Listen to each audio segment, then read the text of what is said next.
Hi there, everybody. Thank you for tuning in. And it is great to be joined by Taiwan's representative to the United States, Hsiao. I very much look forward to having a good discussion. Given that the U.S. Undersecretary of State, Keith will likely visit Taipei to begin talks surrounding the launch of our bilateral economic and commercial dialogue. We know this is something that is important to Taiwan. We know that this is important to the United States, and we are really looking forward to having the opportunity to have this discussion. We must continue to strengthen our economic relationship, and I want to again thank President Tsai for lifting restrictions on American beef and pork imports. That was important to a lot of our Tennessee farmers, and we were happy to see that happen. Strengthening our trade ties will help to further combat Communist China's rising power and influence. The United States remains committed to supporting freedom-loving democracies, and it is my hope that the new dialogue is fruitful. A trade agreement of this kind would bring Washington and Taipei closer together, and it would allow us to be unified in our unraveling the ties with Beijing. That is something that is important to Taipei, and it is important to us. Representative Hsiao, how would you strengthen our bilateral trade relations with the United States and with Taiwan? And how would this help in resisting Communist China's influence and also promote democracy in the wider Indo-Pacific? Well, first I want to thank you, Senator, for your interest in Taiwan and for your longtime support for democracy in Asia. And of course, Taiwan has worked for decades to build a modern democracy and a vibrant economy. At the moment, our democracy is under threat by the PRC. And to counter that coercion, which comes from the military, the political, as well as economic dimensions, we need to further strengthen Taiwan. Part of our concept for comprehensive security involves economic security, and that is why we welcome Assistant Secretary Stilwell's announcement that Undersecretary Kroc will be heading a bilateral economic dialogue. We do believe it is a very important, timely effort to deepen the economic relations between our countries. We are like-minded countries. We are free market economies that follow international rules, including IPR protection, including joint efforts to confront commercial espionage, including the need to protect international market standards.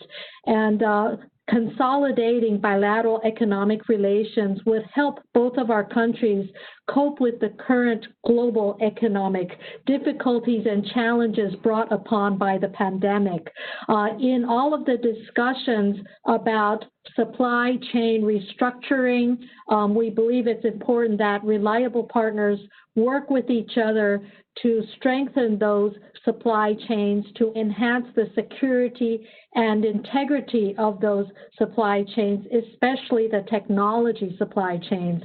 Taiwan is certainly an important economic partner of the United States. This year, we became the 9th largest trading partner of the United States.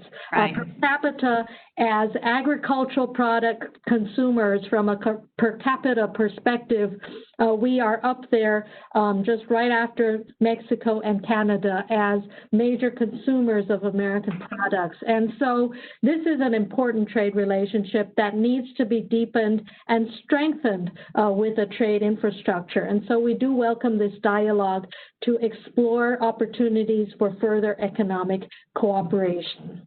And one of those areas in military cooperation is vitally important to you all. And in August, there was an agreement for Taiwan to purchase 66 American-made F-16 fighter jets. And so how do regular, non-bundled, significant foreign military sales benefit both the U.S. and Taiwan? And how is Taiwan's military rising to the challenge of being properly trained and equipped to fight back, push back against the current Chinese threat? Well, we welcome the announcement last year to sell Taiwan the new F-16s. It is vitally important for Taiwan's air defense. At the moment, Taiwan is facing daily intrusions and provocations by the Chinese Air Force into Taiwan's ADIZ. And it is tremendous stress on our Air Force. Of course, we confront and engage, and we are determined to defend ourselves. But in the process, cooperation with the United States within the framework of the Taiwan Relations Act is absolutely important. And we do welcome such military sales to help Taiwan strengthen our defense at a critical time.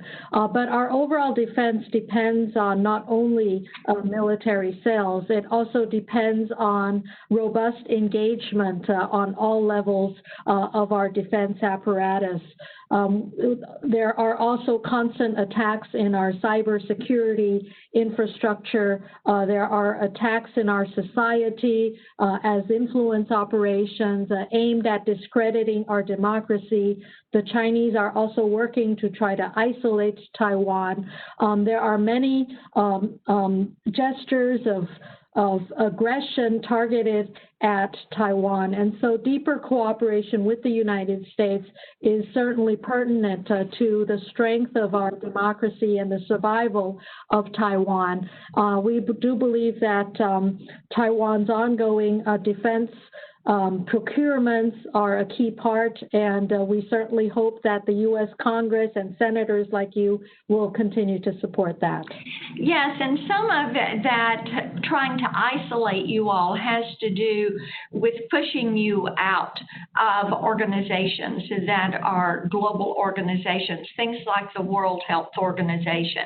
And when it comes to coronavirus, you alerted them of and this was very early in the outbreak, you alerted them of the human-to-human transmission, and you all had been an observer to the WHO and their assembly from 2009 to 2016. And then what happens? China tries to have you removed from that status for this year's assembly. So how is it that China has been able to gain such a stronghold with the WHO? Well, I think that the world needs to pay more attention to the way China is exerting its influence in international organizations. Of course, China is a large country, and the way it exerts its influence in terms of promoting its own political agenda could at times be problematic, such as in the case that you referred to being not so transparent on the outbreak of the coronavirus. And we are very much concerned about this situation, as well as China's ongoing attempts to isolate and marginalize Taiwan internationally.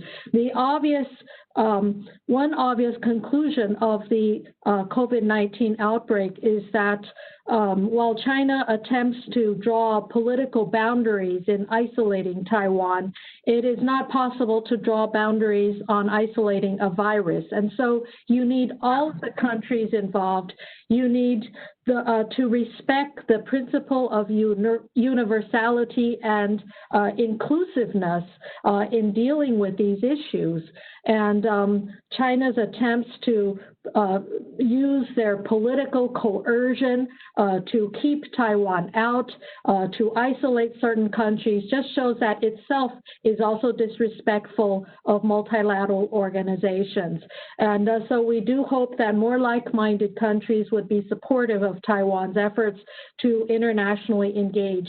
We do have a lot of expertise in healthcare, in the sciences, in many aspects to share with the rest of the world. And we are very much a responsible stakeholder and eager to be part of the network.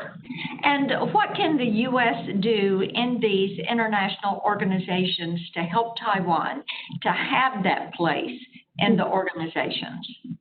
Well, we do appreciate the U.S. and its consistent support and advocacy for Taiwan's participation and inclusion. And we also thank the U.S. Congress for passing the Taipei Act, which requires the administration to engage with Taiwan not only on a bilateral basis, but on international participation, as well as in strengthening Taiwan's relations with other diplomatic allies. And so this is an all-out international effort. In addition to the Taipei Act, that was an initiative of Congress, and we are, again, grateful for that. There is also an initiative called GCTF, or Global Cooperation and Training Framework, in which the United States works with Taiwan on engaging other like-minded partners for discussing global issues. Just last week, we had one of these sessions. The U.S. brought in other partners.